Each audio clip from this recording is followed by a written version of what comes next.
Sama, narito ang mga balita sa oras na ito.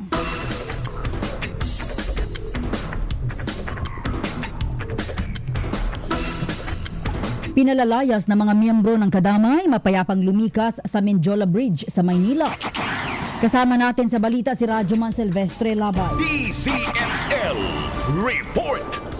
Voluntary binakla sa pinalabang nagawa pa ang mga miyembro ng Kadamay na nagkampo sa loob ng mahigit 3 buwan sa Menjola Bridge nang naporsahan silang alisin ng City Government sa utos na rin ni Manila City Mayor Joseph Tarang Islada.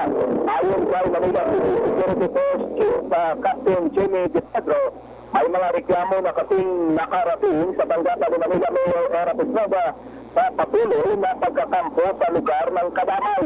Paliwanag ni Pedro na partikular na nagpapahatid ng kanilang pagkatahala ang Menjola Consortium na kinatitilangan ng mga administrator ng mga universidad, mga pribadong establishmento at ng mga residente malapit sa lugar.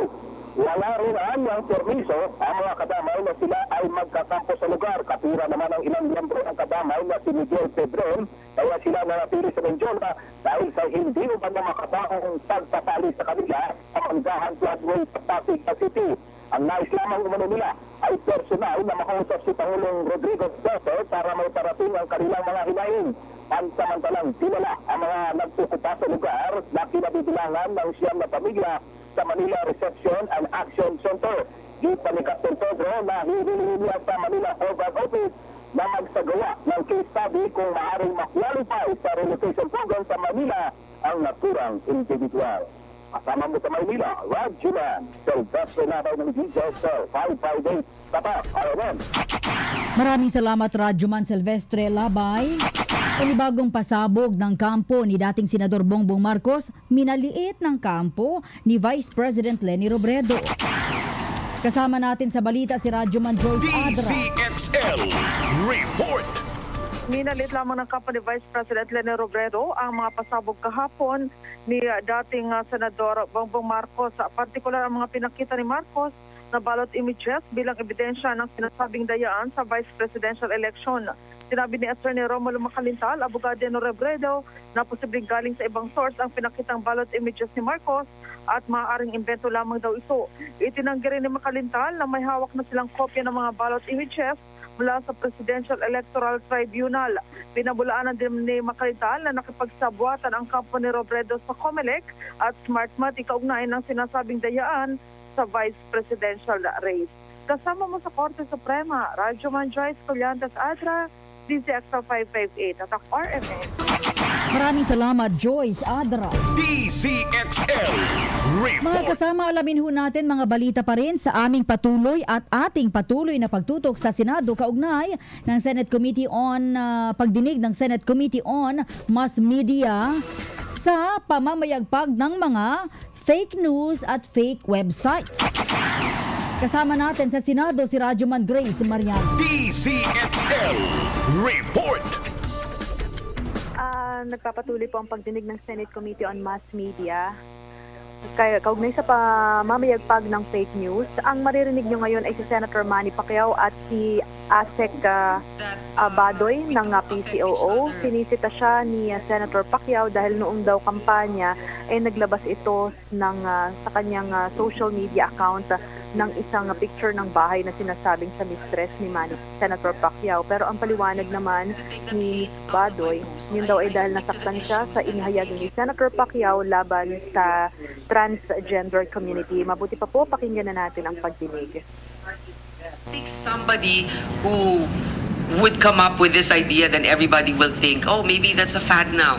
You know, it starts out as a fad and later on it becomes a habit. Which But I think is an answer to your Yes. to this whole thing, your honor, your Madam Chair, that there is no answer. There is no remedy to this. The internet by itself is the nature of the beast to be as free as it is. Right. So I think that the answer to this is that we really police ourselves. Go back to ourselves. And Correct. That's it. I believe that. That's the I've best that I always can come up with, advocated because that. I've thought about this whole thing. I advocated that even when I was MTRCB chair.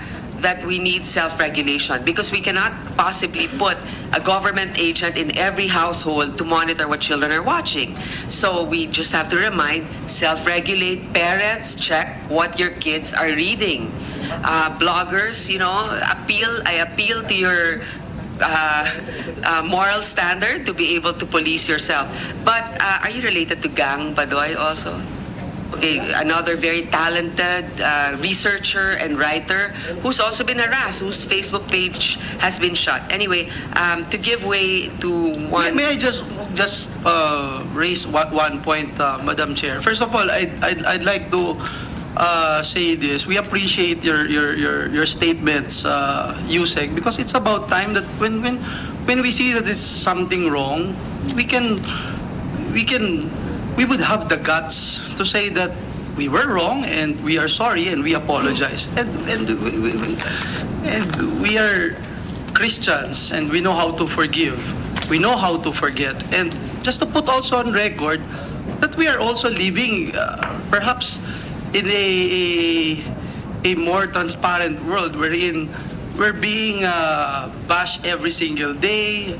We are used to being the punching bag of a lot of bloggers every single day. And it's up to us whether or not we'll be affected or... But the good thing about what you did today is that we know that some bloggers are actually accountable for their work.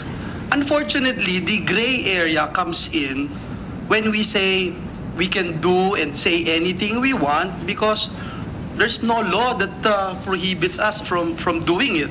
We are accountable only to our followers.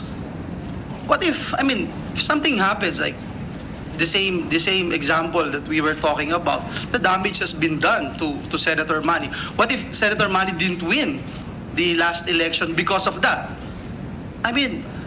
There are so many countries right now na na-elect yung mga leaders nila because of false news, fake news. And we say, yeah, because we're only accountable to our followers. So, nandun kanina po, habang nagdi-discuss si Madam Chair, nabanggit yung, for example, if you are a government official and you are a blogger at the same time, paano mo bang babalansin yun? I don't know the answer. Please help us. I don't know the answer. How do you balance it? When there comes a time na it's so crystal clear that this fake news is being state-sponsored, parang mahirap naman po yata ang tanggapin yun. Sa tingin mo, state-sponsored yan? What I'm saying is, if that is the case. If that's the case, okay. So, what do we do? And we say, no, because it's blogging and it's not real news. So, where's the accountability there? And then, pag sinita mo, it's freedom of expression. I'm sure, when you talk about freedom of expression, hindi absolute ito.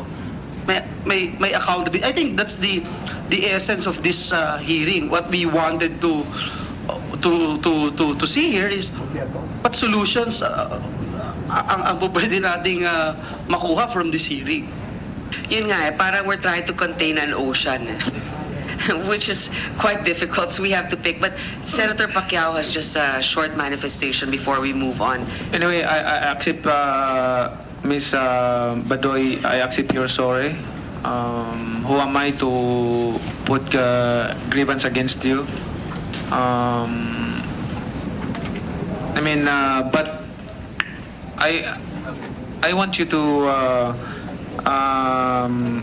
correct that blog in your account na kasi nandiyan pa rin siya kapag i-google mo, nandoon pa rin sa blog mo nandoon pa rin siya yung blog mo nung 2 years ago. Nandoon pa rin yung blog. Can you correct that or i-rescind mo o tanggalin mo? Nagalit na raw si Miss Pacquiao, si Jinky. So can you take it out, ma'am? I didn't know it was still there. Yes, I will, Your Honor. Okay, thank you. Problem, yes. Thank you, Ms. Badoy. I'm not, hindi ako galit sa'yo. Okay lang. I forgive you. Fan niyo ho ako. Thank you, thank you. Thank you, Your Honor. Can we go very quickly with Mr. Romero? Sir, you're one of very prolific writers, also very hardworking of the Philippine Star. I'd like to know what standards you employ and how are you able to check propaganda ba ito? Nagpapapogi lang ba itong senador na to? Paano mo pinipiling storya nyo? And who are you accountable for in your publication, sir? Thank you, Madam Chair. I guess as a journalist, we all follow the usual standards of fact-checking, maybe interviewing multiple sources, researching, and that's how we come out with our product. And I guess in politics, maybe political reporting, relatively, for example, in the Senate, you could, if one senator on the other side of the political fence would say something, then naturally you would have to get this side of the... Was there any time in your professional experience that you had to retract something that you wrote and have done so, sir? Not that I recall, but maybe just some correction on the following day of something that I have written. Maybe some reminders or even scolding from my editors on the way I wrote it, or maybe some details I missed out. It's pointed out by my sources or the one that I interviewed. That's mostly the case. And was there ever a time where you believed in a particular news information where you were struck down by your editors from publishing it?